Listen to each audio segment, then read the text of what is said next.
you're right to point out that different countries have different labor markets. They have different skills, if you will, different resources, and the president is going to take all of that into account. His team will take all of that into account when they're negotiating these deals.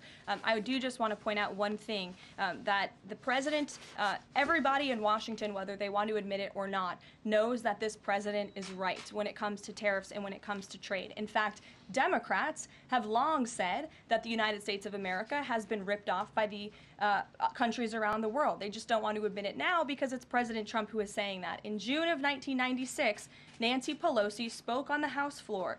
She urged her colleagues at the time to fight against the status quo trade policies that had contributed to America's trade deficit with China.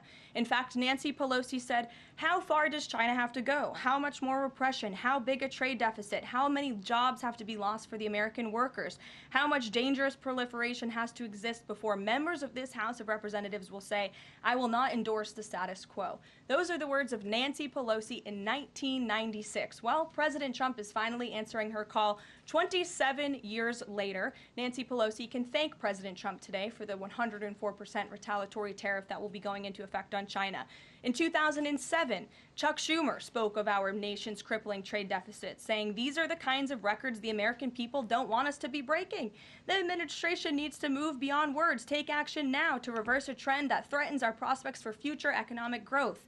And Chuck Schumer said that in 2007. Finally, in 2025, President Trump is taking action. Recently defeated Democrat Sherrod Brown said on deficits in 2012 that our deficit then at China had reached an all-time high, and it was on pace to recede last year's record. The trade deficit had cost American workers millions of jobs at the time.